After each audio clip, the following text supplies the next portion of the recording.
Queridos, eu quero deixar uma palavra hoje para o seu coração. Hoje é nosso culto de ceia do Senhor, né? Você que não viajou, você que ficou preso em São Paulo, né? Essa semana, sexta-feira, nós tivemos aí em São Paulo um temporal feio, né? Uma chuva feia mesmo, muito estrago teve sobre São Paulo. Muitas coisas aconteceram. Não sei quem viu, quem estava fora na rua e viu, realmente foi feio. Foi de dar muito medo. E de uma hora para outra, o céu escureceu, e aquele vento e a coisa desabou. 20 minutos foi o suficiente para um estrago tremendo que houve em São Paulo. Eu estava pensando nisso, né? Naquela.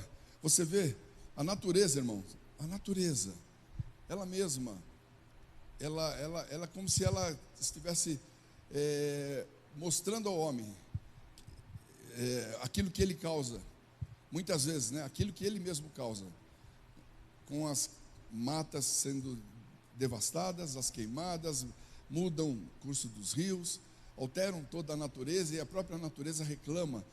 E ela mesma se manifesta de alguma forma, mostrando ao homem o seu erro. Quantas coisas temos visto e vivido pelo erro do próprio homem? Construções em áreas que não pode, né? A destruição de matas que traz seca para alguns lugares, enchente para outros. A natureza reclama, a natureza mesmo mostra para o homem e o acusa. Essa é a grande verdade. A natureza muitas vezes está mostrando ao homem: olha o que você está fazendo. Interessante que aí eu comecei a pensar, e na Bíblia nós encontramos um texto, por exemplo, onde a natureza também se manifestou contra o homem. Ela deu seu sinal contra o homem. E eu quero falar um pouquinho justamente sobre isso.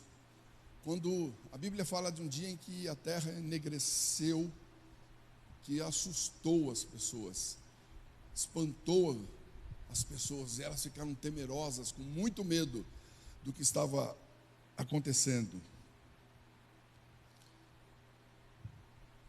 Quando Jesus foi crucificado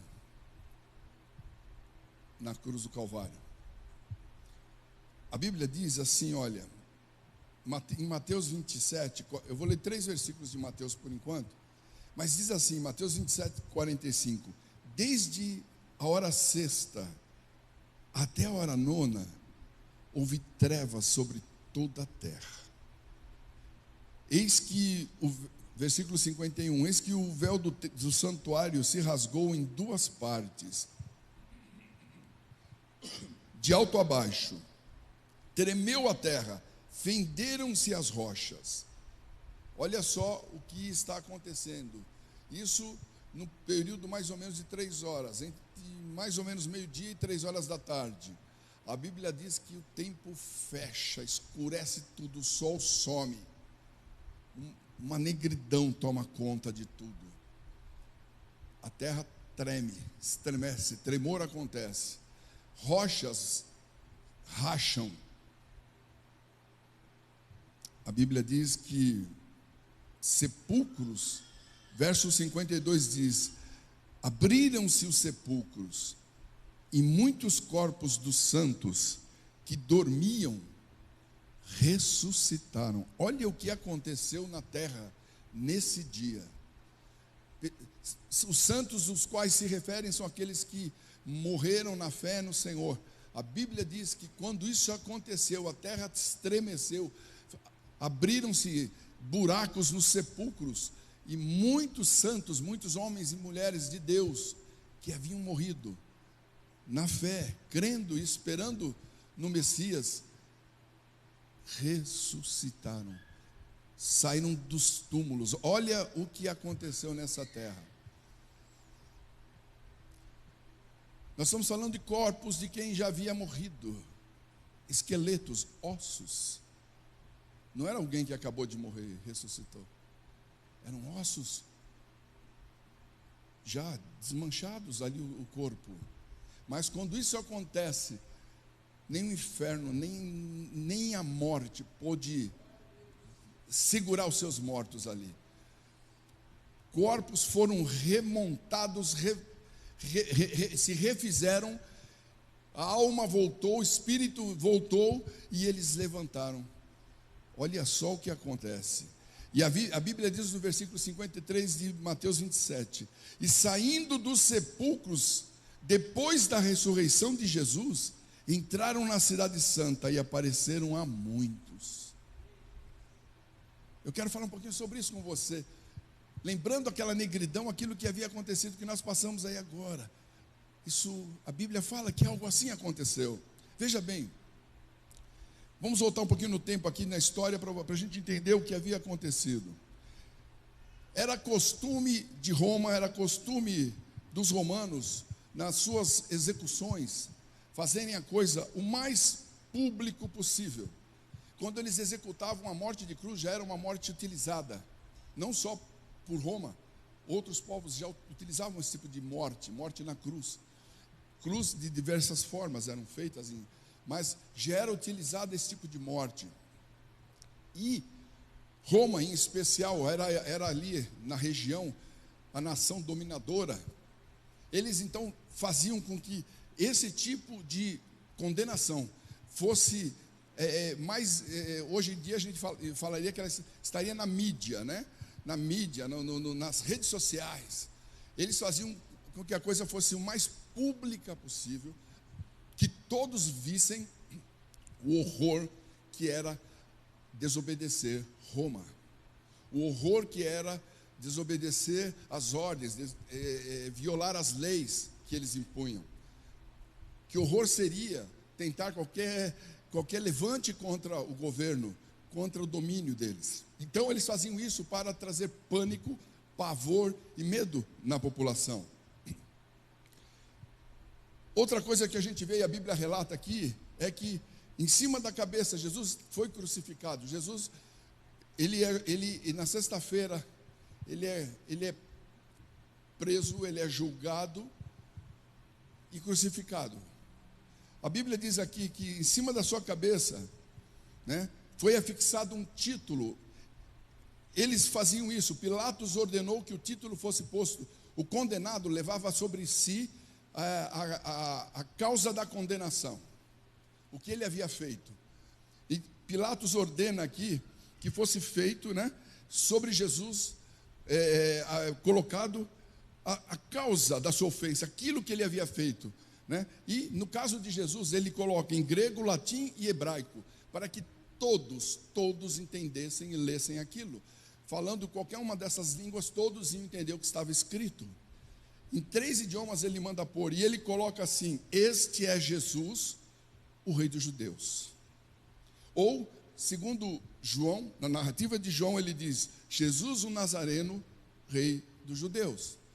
Essa era a inscrição que estava sobre a cabeça de Jesus, quando ele está pendurado. Queridos, os principais dos sacerdotes, aqueles que haviam entregado Jesus para que ele fosse morto, que não tinham não tiveram nenhum receio em fazer isso. Eles não gostaram dessa inscrição que foi colocado sobre Jesus, e foram a Pilatos, foram reclamar, porque essa inscrição trazia uma afirmação, que dizia: Jesus é o rei dos judeus, e eles não gostaram disso, mas eles queriam que Pilatos mudasse aquilo e colocasse: ele diz ser rei dos judeus, é o que ele diz ser. Era isso que eles queriam que colocasse, porque eles não aceitavam Jesus como o rei, o Messias, eles não aceitavam. E vão questionar Pilatos, mas Pilatos diz: olha, o que eu escrevi e pronto. A gente vê até aí a mão de Deus, né? A mão do Pai confirmando, porque ele não se dizia ser, ele é. Que coisa, né? Eu li até um escritor, dizendo que talvez aquele tempo que Jesus esteve com Pilatos, e Pilatos conversando com ele sobre a sua acusação, que os principais tinham levado ele para ser morto, talvez aquilo mexeu com ele, e ele talvez tenha até entendido: realmente esse homem é o rei deles. Não sei, mas se foi uma inscrição profética, foi, E ele escreveu sabendo ou não. Mas ele não aceitou mudar, né? Dizia, ó, ele se disse o rei dos judeus. Não, ele é o rei dos judeus. E ele realmente era o rei dos judeus. A Bíblia diz então aqui, que Jesus pregado na cruz, né? Na manhã da sexta-feira, o que acontece, querido? Ao meio-dia, então acontece isso que eu te falei. Perto do meio-dia, o céu começa a fechar, vira tudo, aquilo fica horrível, até 3 horas da tarde. Querido, por volta das 3 horas da tarde, mais ou menos esse horário, Jesus, já pelo que ele havia sido sofrido, espancado, tudo que ele havia passado, ele já não devia ter força nem mal para respirar. A morte da cruz, se você pegar alguns estudos a respeito, o que causava, tem um estudo muito interessante feito por um francês, que ele é médico legista, e ele fala, é terrível o que Jesus deve ter passado ali, de dor, asfixia, cãibras, tudo o que estava acontecendo, os nervos onde os cravos pegaram, e a descrição é horrível, todo o sangue que ele havia perdido. Jesus está na cruz, com certeza naquele momento ali, ele não tinha mais, não deveria ter mais fôlego para nada, porque o ar também, o peso do corpo fechava os pulmões, para Jesus poder respirar um pouco, ter um pouco de ar, porque o ar que ele aspirava, que ele respirava, né? Ele enchia os pulmões, não conseguia esvaziar o pulmão, por causa do peso e da posição, o peso da cruz, então não podia respirar mais, porque o pulmão estava cheio. Para ele poder respirar, ele tinha que fazer força em cima dos pés, pregados, e tentar se levantar um pouquinho, para poder soltar o ar e respirar de novo. É algo inimaginável. Mas a Bíblia fala que no meio disso tudo, no meio dessa situação, o que inclusive espanta os homens que estavam ali, os soldados e o povo que estava ali ao redor, o centurião com seus soldados tomando conta da execução, esperando, vendo tudo aquilo acontecer, o céu daquele jeito, as coisas espantosas acontecerem, é que Jesus ergue a voz, ele consegue erguer a voz e clama bem alto. Ele diz, Eloi, Eloi, lama sabachthani.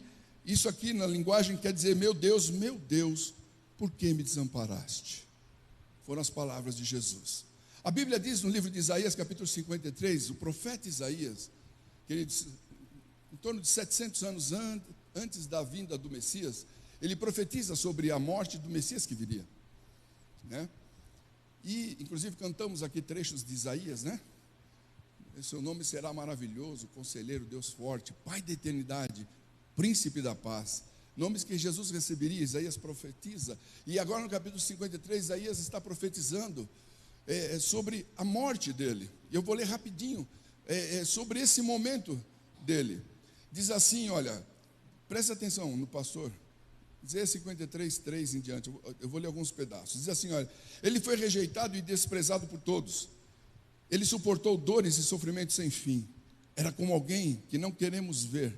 Nós nem mesmo olhávamos para ele e o desprezávamos.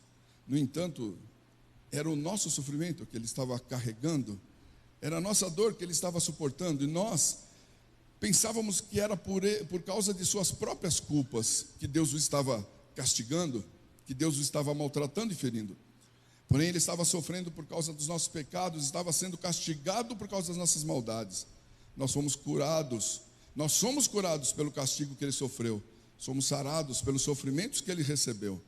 Todos nós éramos como ovelhas que se haviam perdido.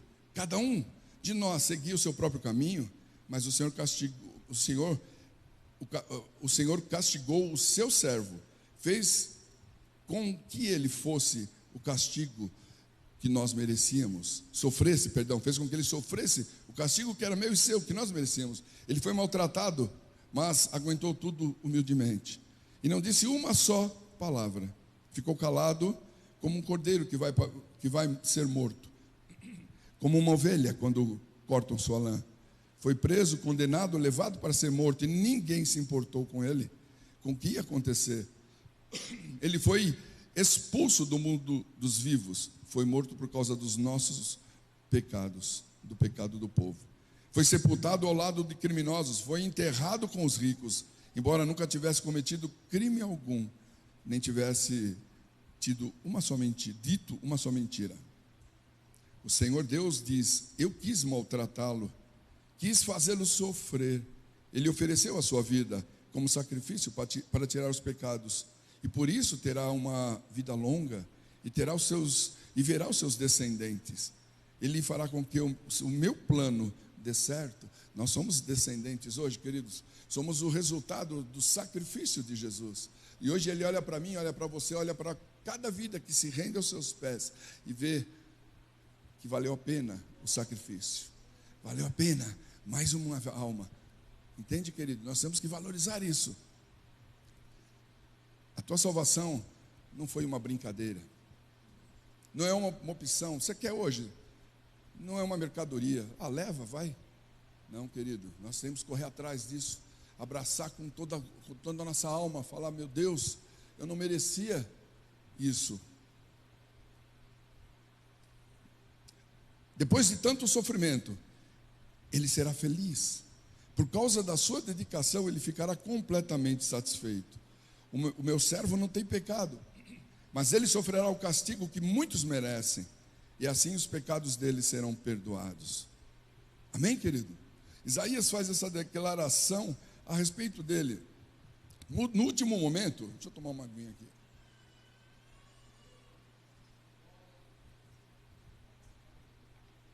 Jesus está pendurado na cruz, e quando ele clama: Pai, meu Deus, por que me desamparaste? É o último momento. É o último momento de tudo aquilo que ele tinha que passar. É o momento em que o pai tem que se afastar dele. Alguém que nunca sentiu a separação do pai. Sempre andou em íntima comunhão, sempre esteve em íntima comunhão com o pai. Mas agora, Jesus sente algo que ele nunca havia sentido. Uma experiência que ele nunca havia passado. O pai teria que deixá-lo. Por quê? Porque estava chegando o momento, e chegou a hora, em que o meu pecado e o seu pecado recairiam sobre ele. E o pai não tem comunhão com o pecado. O pai não tem comunhão nenhuma com o pecado. Por isso o pecador não tem como o pecador entrar nos céus, querido, se não tiver o perdão dos seus pecados e apagados pelo sangue do Cordeiro de Deus. Não tem como. Se com o próprio Filho não teve como. Quando Jesus tornou-se pecado por nós, porque ele não tinha pecado, ele nunca pecou, a Bíblia é clara, mas chegou o momento em que ele teria que se tornar um pecador no meu lugar, no seu lugar. Com todo aquele sofrimento, em nenhum momento Jesus reclamou. Tudo que ele estava passando, em nenhum momento ele abriu a boca reclamando, queridos.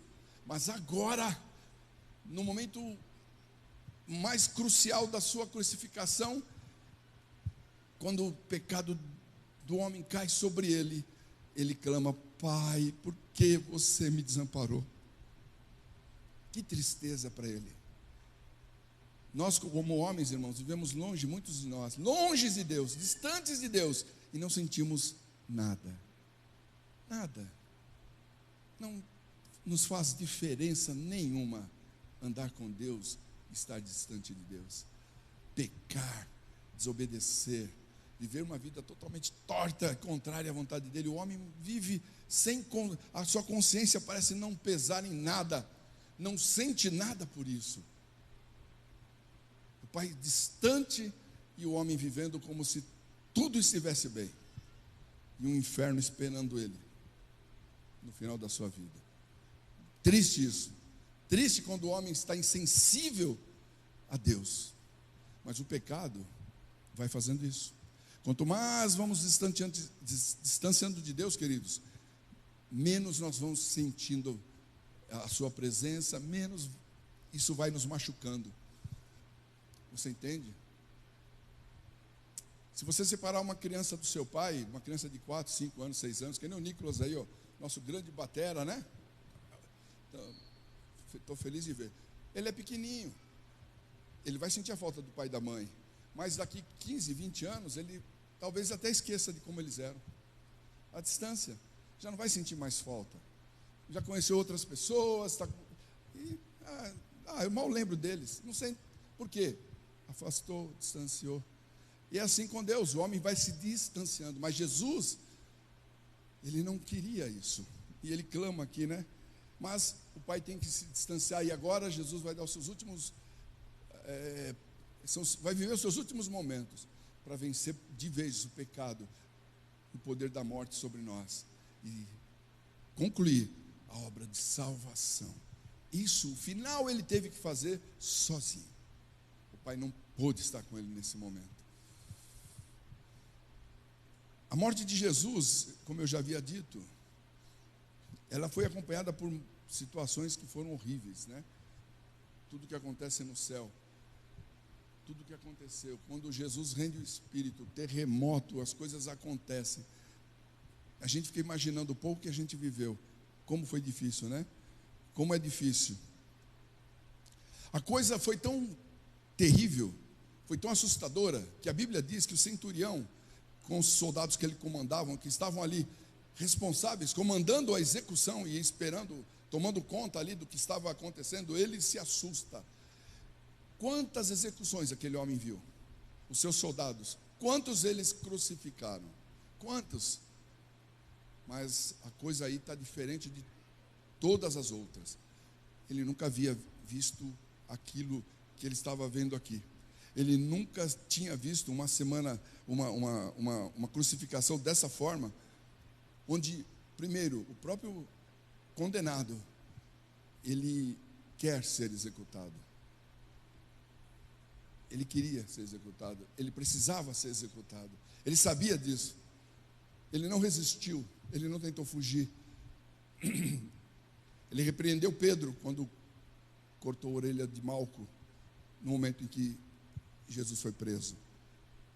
Ele foi como uma ovelha muda, realmente, para o matador. E aquele homem, a Bíblia diz que ele declara, diante de tudo que ele está vendo ali, o terremoto, tudo que está acontecendo, o centurião diz assim: na verdade, este homem era justo.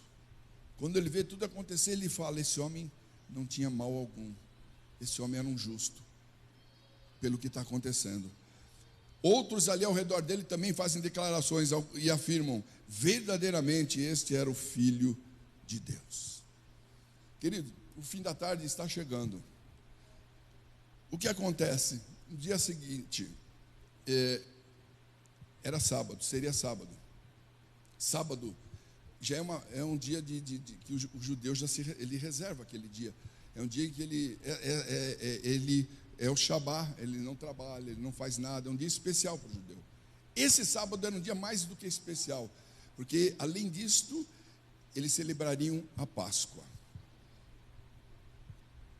Essas autoridades judaicas que levaram Jesus para ser condenado, que forçaram essa situação, tudo ocorreu muito rapidamente. Jesus foi julgado de madrugada, isso nunca acontecia. O preso ficava lá esperando para ser julgado, mas com ele não, tinha pressa. Foi durante a noite o julgamento, a condenação, e já crucificaram ele logo de madrugada, de manhã já foi crucificado. Foi tudo muito rápido. Mas as judaicas agora estão preocupadas.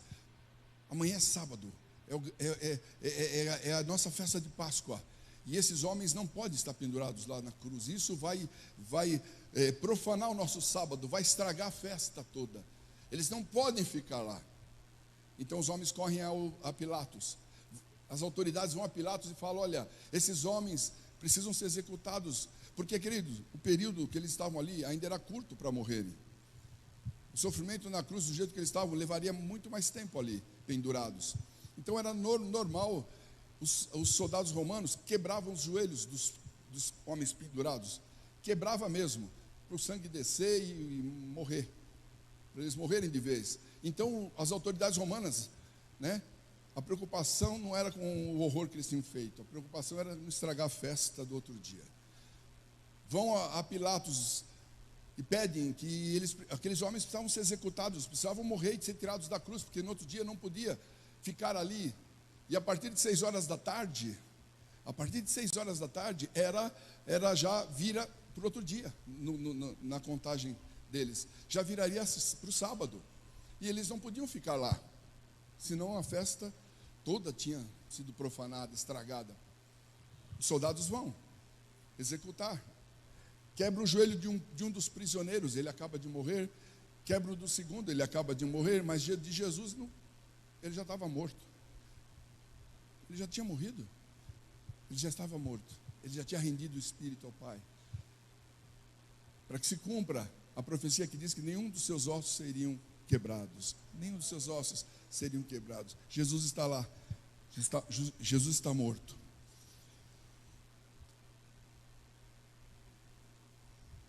Agora eu quero que você abra a sua Bíblia rapidamente comigo em João capítulo 20.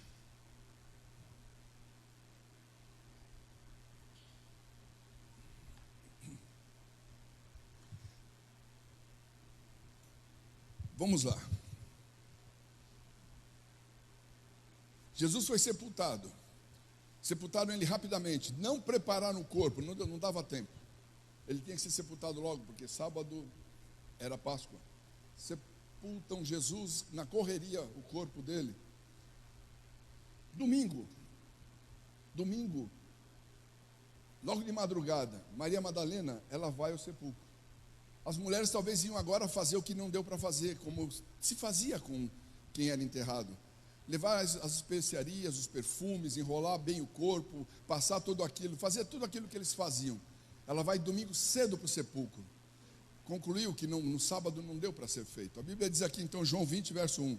No primeiro dia da semana, domingo, Maria Madalena foi ao sepulcro de madrugada, sendo ainda já escuro, e viu que a pedra estava revolvida.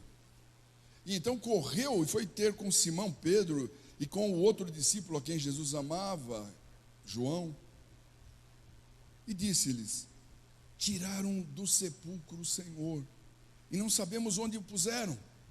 Saiu, pois, Pedro e o outro discípulo e foram ao sepulcro. Ambos corriam juntos, mas o João chegou primeiro, correu mais do que Pedro, mais depressa que Pedro. Chegou primeiro ao sepulcro e, abaixando-se, viu ali os lençóis de linho. Todavia ele não havia entrado ao sepulcro. Ele olha e vê ali, realmente, o corpo não está lá. Os lençóis estão ali, na cabeceira, mas ele não está ali. Então Pedro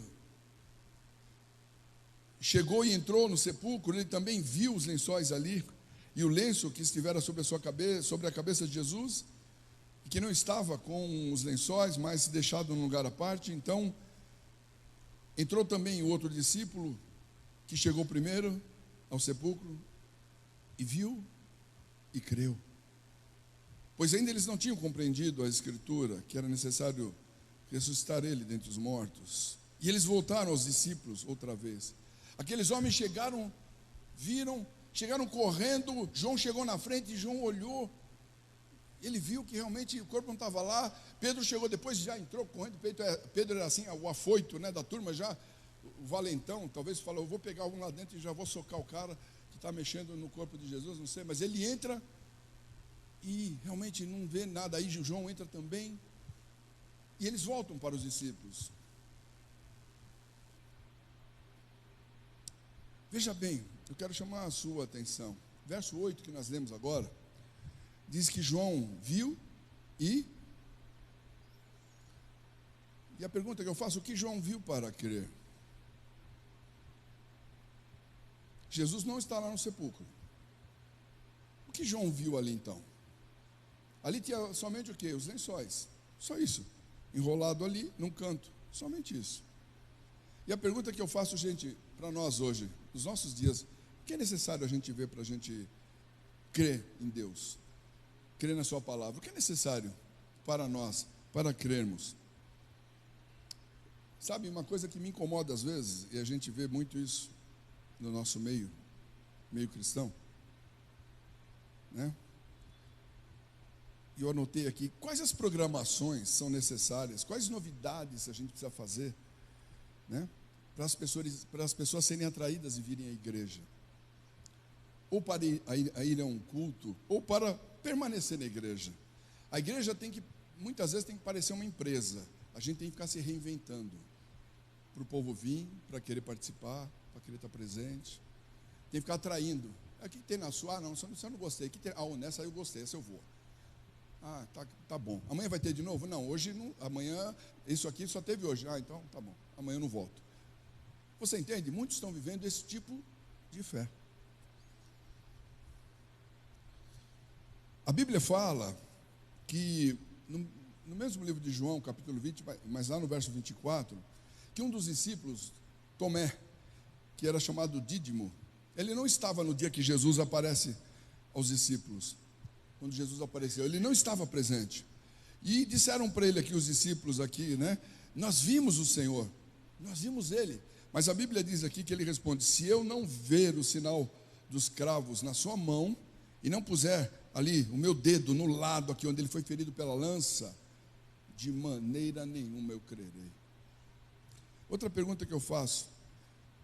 Primeiro eu afirmo e depois eu quero perguntar para você. Ele andou com Jesus,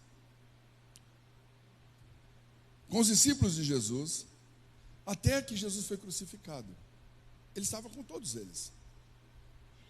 Quantas mensagens ele ouviu Jesus pregar? Quantos milagres ele viu Jesus fazer? Mas, querido, parece que tudo isso que ele ouviu, a palavra, não entrou no coração dele. Ele era motivado aqui somente pelo que ele via. Você entende isso? Parece que esse discípulo, somente aquilo que ele poderia ver, motivava-o. Tudo que ele ouviu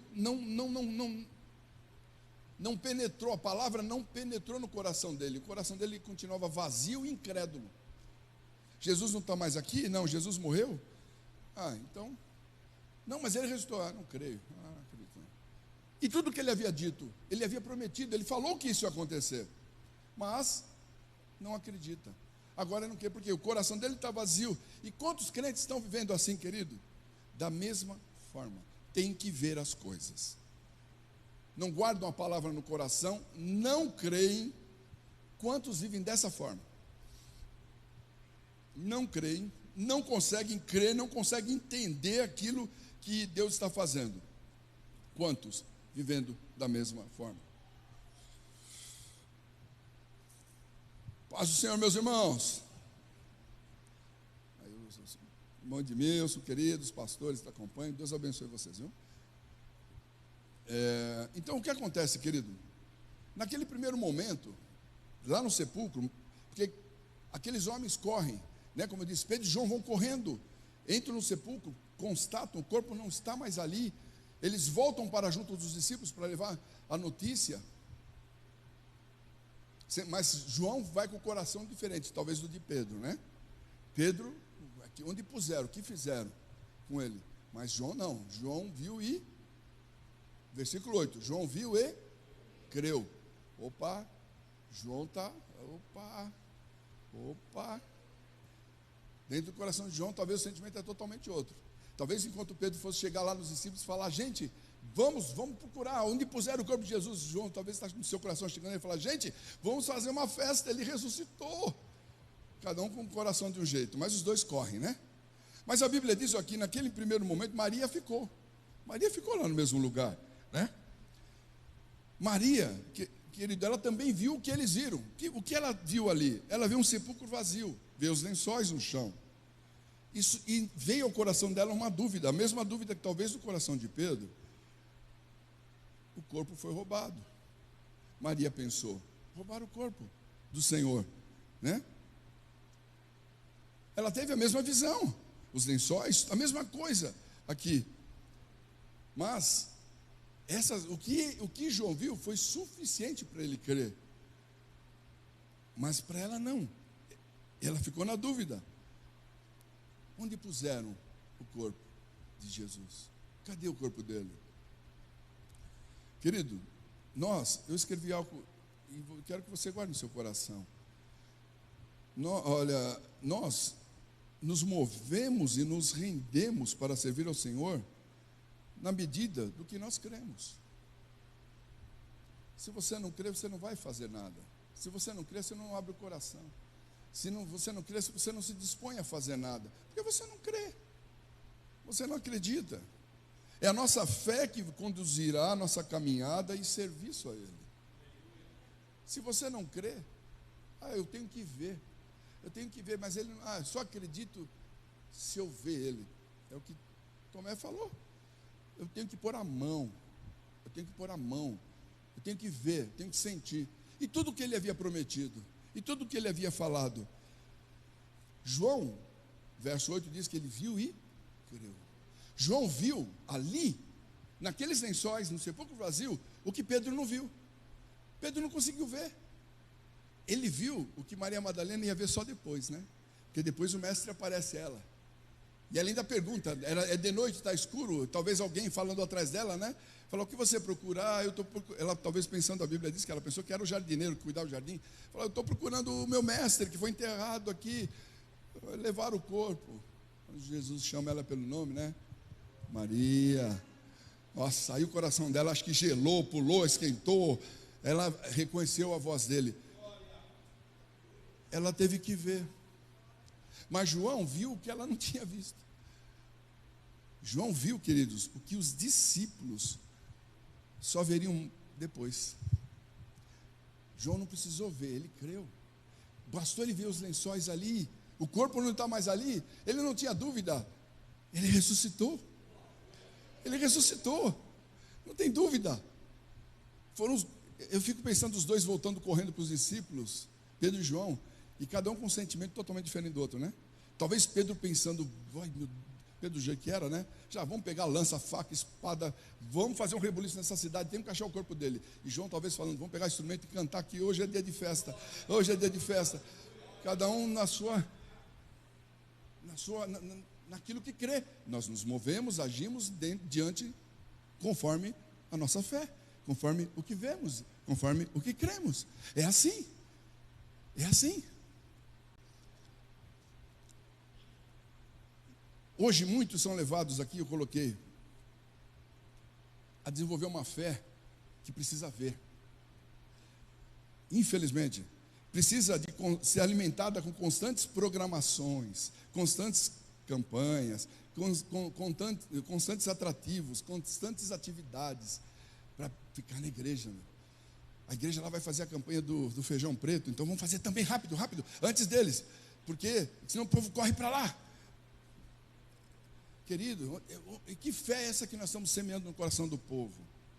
Que fé você e eu estamos desenvolvendo? E se tudo for tirado de nós, vê o que está acontecendo aí, países em guerra, tudo está acontecendo, e aí? Só sobra a palavra no coração e a fé. E aí, querido? E aí? Não tem igreja, nem igreja para entrar, quando vamos fazer campanha, né? fazer eventos, não tem nada. Tem você e a tua fé no coração. O que sobra? Para Tomé, não sobraria mais nada. Se Jesus não tivesse aparecido e ele visto, não sobraria nada. Que coisa, né? E Jesus, quando vê Tomé, fala, Tomé, seu incrédulo, seu safado sem vergonha. Ai, meu Deus, vamos chegar lá.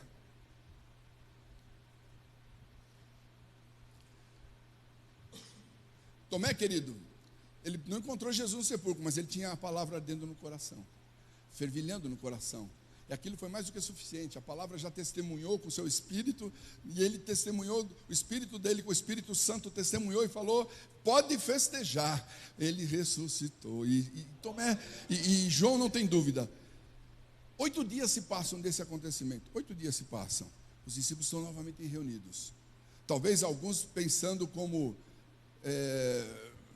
aqui já, os discípulos já tinham visto Jesus. Mas creio que na primeira reunião que fizeram, alguns pensando, e agora? O que a gente faz? Roubaram o corpo. E João ali no meio falou, não, gente, vamos acreditar, a palavra diz, eu tenho certeza, ele ressuscitou. Bom, diz que 8 dias depois, verso 26 do capítulo 20, diz, 8 dias depois estavam os discípulos outra vez ali reunidos e Tomé com eles. Agora Tomé está junto, o incrédulo Tomé. Chega Jesus, estando as portas fechadas, pôs-se no meio deles e disse, paz seja convosco. Ah, meu Deus, que cena. Você imagina, queridos, ouvir aquela voz, paz seja convosco. Está tudo trancado, portas fechadas, eles estão com medo. Tudo que havia acontecido, eles estão atrancados. E o mestre entra ali. Que alegria, né? Que coisa boa. Mas um deles, acho que ficou em pânico. Tomé. Porque Tomé falou: eu só acredito se eu ver. Jesus entra ali e diz: paz seja convosco. E olha para Tomé. Eu creio que esse homem, se o espírito pudesse sair do corpo, saía na hora. O espírito, a alma, e acabou. Acho que ele queria sumir. Imagina, Jesus se faz presente, olha para ele e diz assim: Tomé, põe o teu dedo aqui do lado. Você acha que ele precisou pôr? Você acha que ele ousou pôr? Eu acho que ele caiu com o rosto em terra, né? Que vergonha, que decepção. Que tudo ele sentiu naquela hora. E vê minhas mãos, Tomé. Chega a tua mão aqui. Mete ela no meu lado. Não seja incrédulo, Tomé, mas crente. Querido, será que nós temos que ouvir isso hoje de Deus? Nos nossos dias? Não seja incrédulo, mas creia. Não precisa ver sinal. Não precisa acontecer nada, não precisa cair fogo, não precisa tremer, não precisa pular, não precisa... Creia na palavra. Creia. Só crer, só confiar, só acreditar.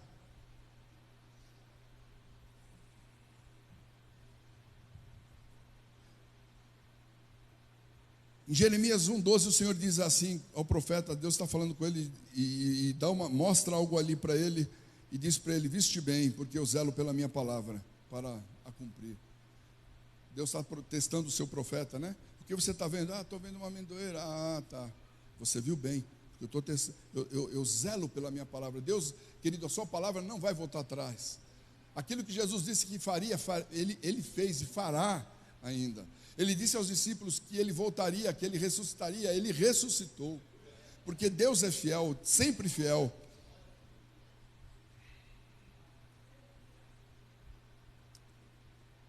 Verso 28 de João 20, para a gente ir concluindo, ele diz assim: Senhor meu, responde Tomé, né? Senhor meu e Deus meu. Quer dizer, precisei ver tudo isso para declarar isso, né? Senhor meu e Deus meu.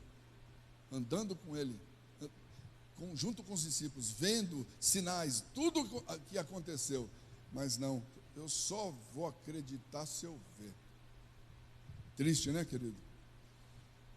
Disse Jesus: porque você me viste e você creu? Ai.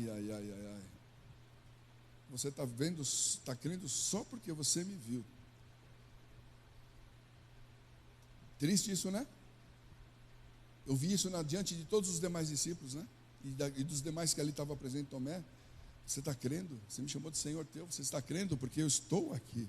Só por isso, Tomé, você crê? Olha, Tomé, eu vou dizer uma coisa para você. Sabe quem serão os felizes?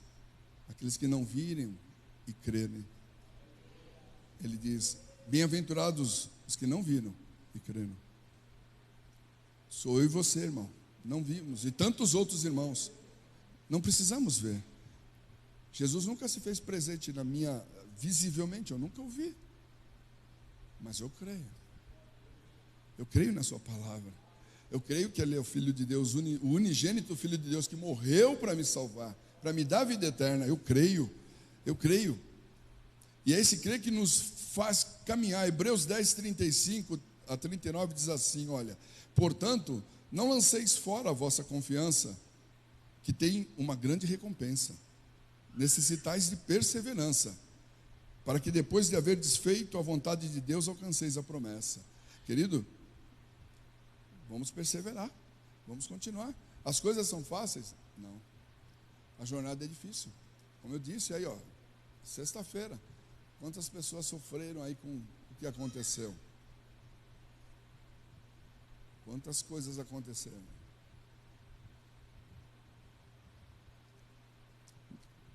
Verso 37, pois ainda um pouco de tempo, aquele que há de vir virá, não tardará.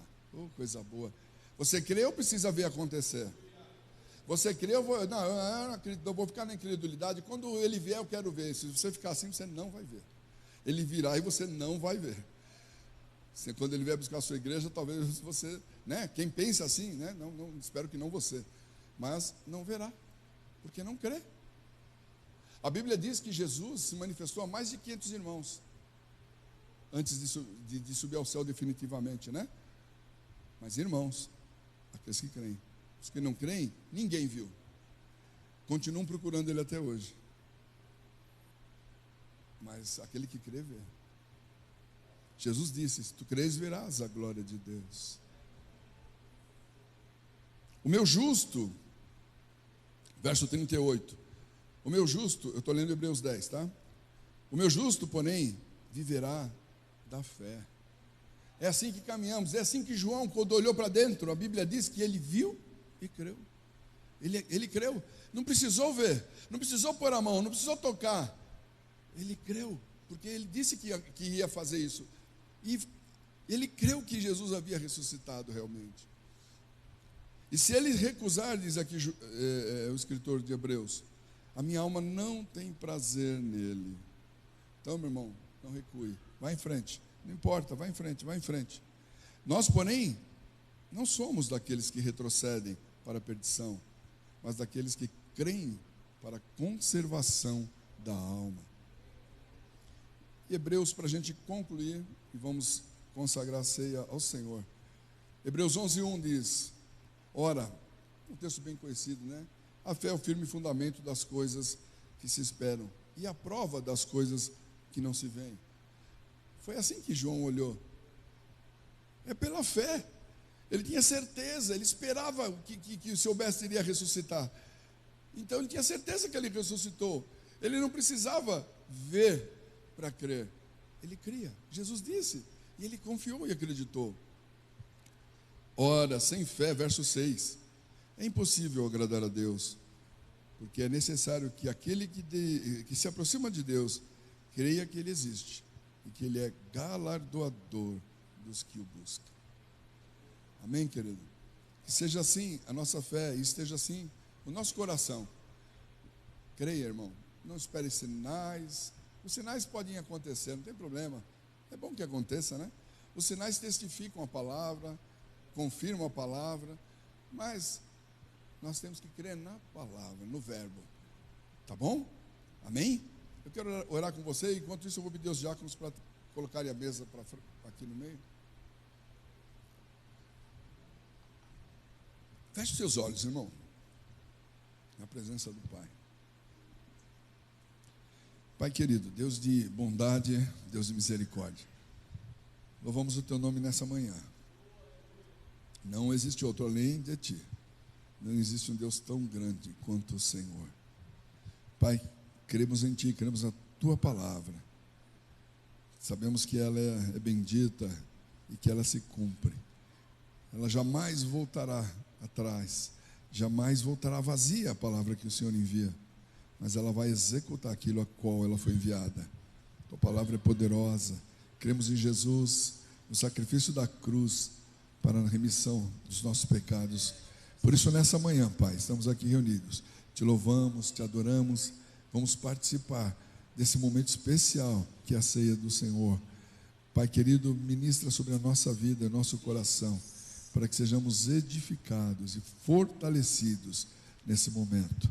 Abençoa a tua igreja e o teu corpo, no nome de Jesus, Pai, no nome de Jesus, nós oramos.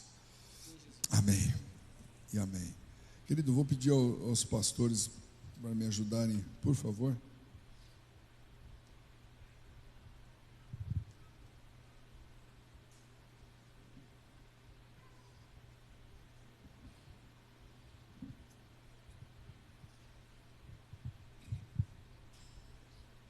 Os pastores também, pode ficar aqui comigo, tá? Fica aqui, pode ficar, por favor.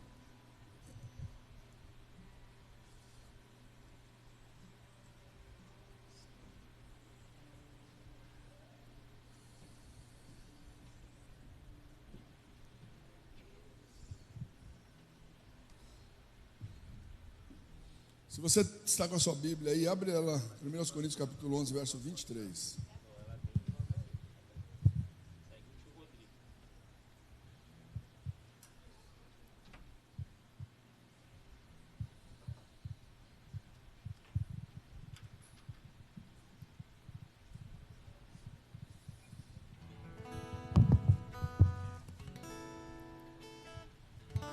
Glória a Deus.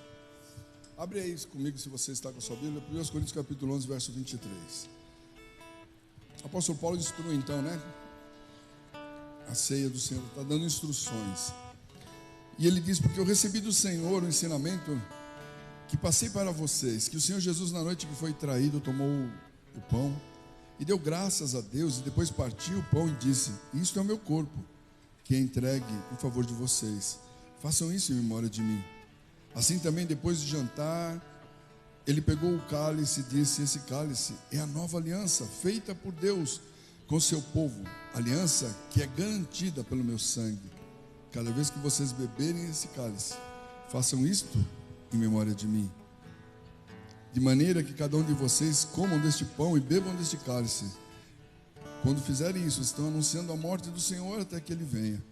Por isso, aquele comer do pão do Senhor e beber o seu cálice, de modo que ofenda a honra do Senhor, estará pecando contra o corpo e o sangue do Senhor. Portanto, cada um examine a sua consciência, e então coma do pão e beba do cálice. Nós, o que vamos fazer?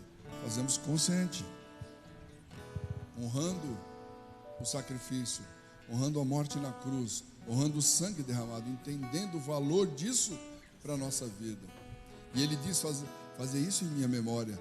Estamos relembrando tudo aquilo que ele passou por mim e por você. Nós vamos nos examinar agora, antes de consagrar o pão e o cálice. Examinar a nossa vida, examinar, pedir perdão, falar com o Pai. Eu queria pedir você curvar sua cabeça um instantinho na presença do Senhor e fale com o Pai agora.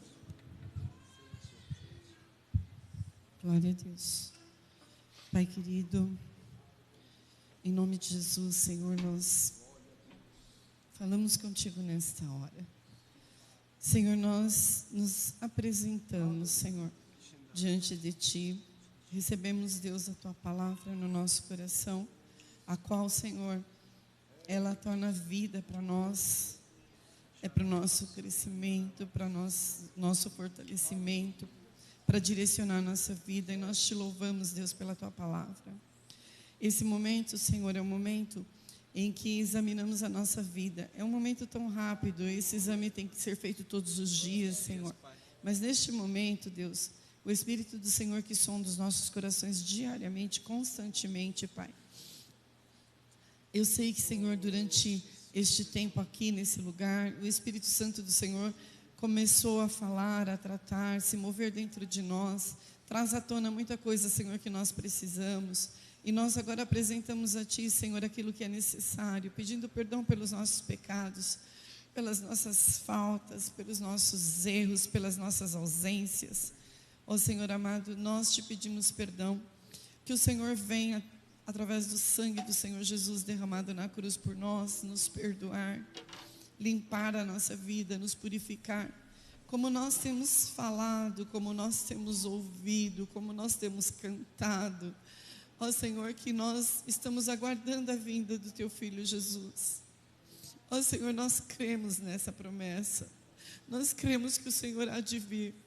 Enquanto isso, Senhor, nós estamos aqui nesta terra. Nós anunciamos, Senhor, a Tua morte, até que o Senhor venha. Nós anunciamos, Deus, a salvação do Senhor na cruz, que nos conquistou, que nos alcançou, até que o Senhor venha. Que não venhamos a nos calar, que não venhamos a ficar quietos, mas que venhamos a professar esse nome tão poderoso, esse nome qual nós declaramos que é maravilhoso, que é poderoso, que é conselheiro, que é Deus forte, que é o príncipe da paz, que é o Pai da eternidade, o nosso grande Deus. Nós queremos anunciar a Sua grandeza, nós queremos anunciar, Deus, a Sua salvação nesta terra, Pai.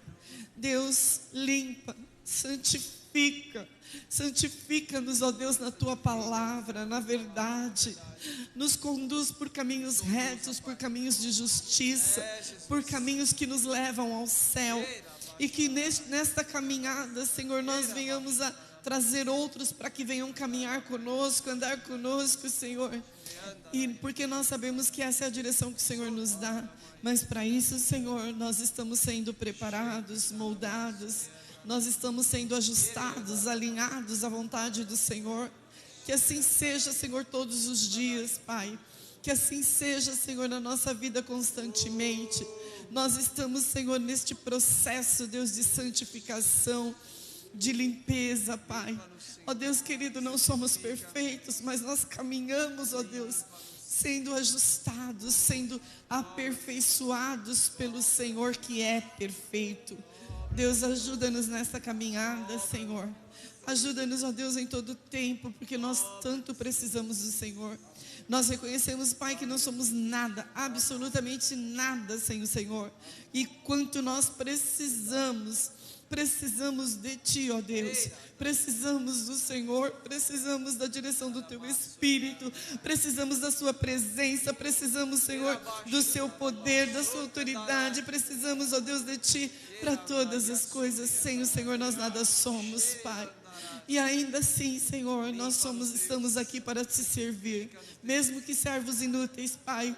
Queremos fazer o melhor para Ti, queremos, Senhor, Te oferecer o melhor de nós, Senhor. E para isso nos colocamos à Sua disposição. Nos colocamos diante de Ti agora, Senhor. E nesse momento tão precioso, nesse momento, Senhor, de participar do corpo e do sangue do Senhor Jesus, que é tão importante, Senhor, para nós. Nós relembramos, Senhor, tão grande sacrifício. E queremos, Senhor, anunciar a Tua salvação em todo o tempo. Ajuda-nos, Senhor, nesta tarefa, Pai, que foi a nós incumbida, que foi a nossa responsabilidade. Ajuda-nos, ó Deus. Ajuda-nos, Senhor, nas nossas palavras. Ajuda, Senhor, nos nossos testemunhos, Senhor. Porque nós não só pregamos com a nossa boca, mas pregamos com a nossa vida. E é com a nossa vida que nós queremos anunciar o Senhor Jesus, até que o Senhor venha. Obrigada, Deus, em nome de Jesus.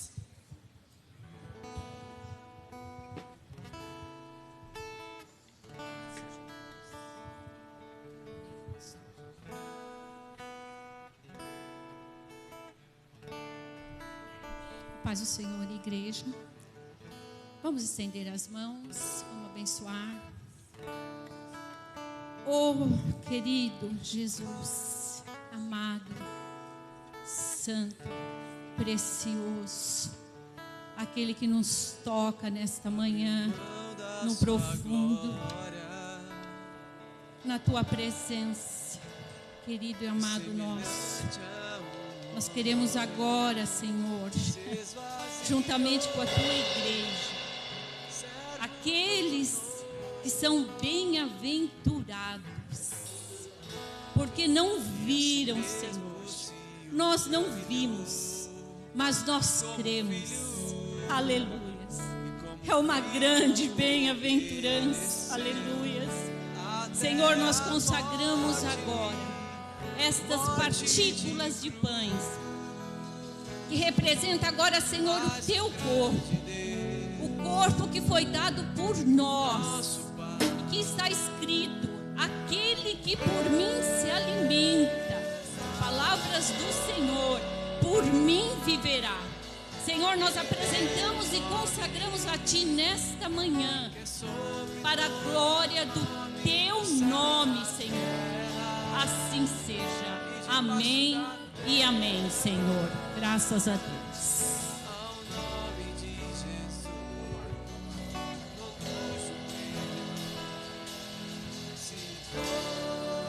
Mais uma vez, nós consagramos o cálice da nova aliança, que representa o sangue derramado.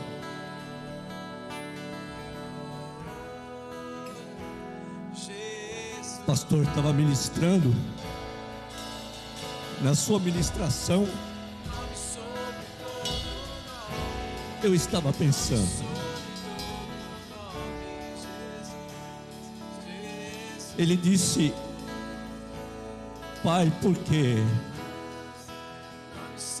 Por que me abandonaste numa hora tão difícil como essa? Ali na cruz ele derramou o sangue de um inocente. O sangue que aquele que beber dele, como você vai fazer esta manhã, este cálice representa o sangue de um inocente que vai trazer para você a vida de Deus. Saiba disto. Ele disse: todas as vezes que comerdes do pão e beberdes do cálice, vocês estão celebrando uma aliança. A aliança quer dizer, ele diz: eu estou em você e você está em mim. Estamos entrelaçados, unidos pelo poder que há no sangue. O sangue derramado nos trouxe a vida de Deus, e esta vida proporciona em você aquilo que é eterno. Olha para o irmão e diga: você é eterno, porque o sangue de Jesus foi derramado em favor de nós. Louvado seja o nome do Senhor. Assim seja. Consagramos diante do Senhor e pedimos a tua bênção em nome de Jesus.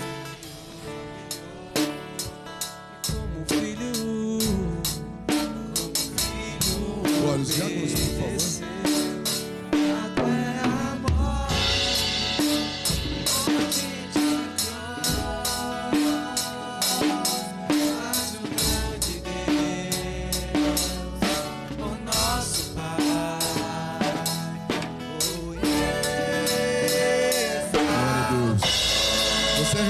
Na sua mão o cálice e aguarde até todos receberem. Vamos cear juntos.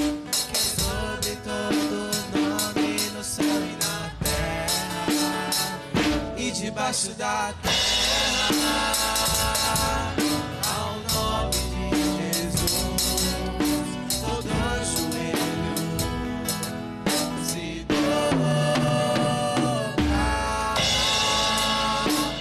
e toda língua confessará que Ele é o Senhor.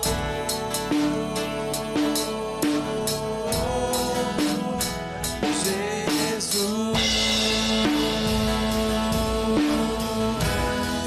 nome sobre todo nome, nome sobre todo nome. Jesus, Jesus.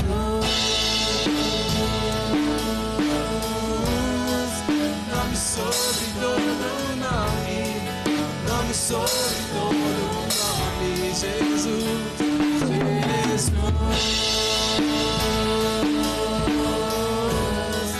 Nome sobre todo nome, nome sobre todo nome, Jesus, Jesus.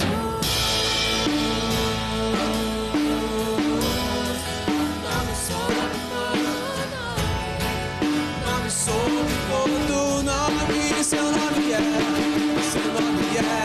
maravilhoso, conselheiro, Deus forte, Pai da eternidade, príncipe da paz. Seu nome é maravilhoso, conselheiro, Deus forte, Pai da eternidade, príncipe da paz. Seu nome é maravilhoso, conselheiro, Deus forte, Pai da eternidade, príncipe da paz. Seu nome é maravilhoso, conselheiro, Deus forte, Pai da eternidade, príncipe da paz.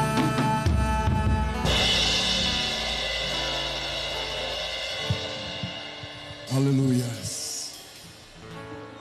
Aleluias. Pai, nós te damos graças pelo privilégio que temos de sermos participantes do corpo e do sangue do Cordeiro.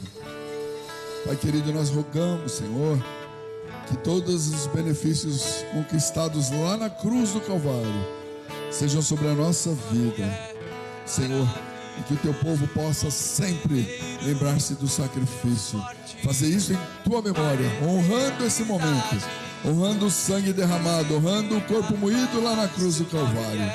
Abençoa cada família, cada lar, cada vida, esses que aqui estão, aqueles que estão em casa que não puderam estar aqui, aqueles que, Senhor, estão viajando hoje, guarda-os, acompanha-os, Pai, e se onde estiverem ceando conosco, que a tua bênção seja com todos.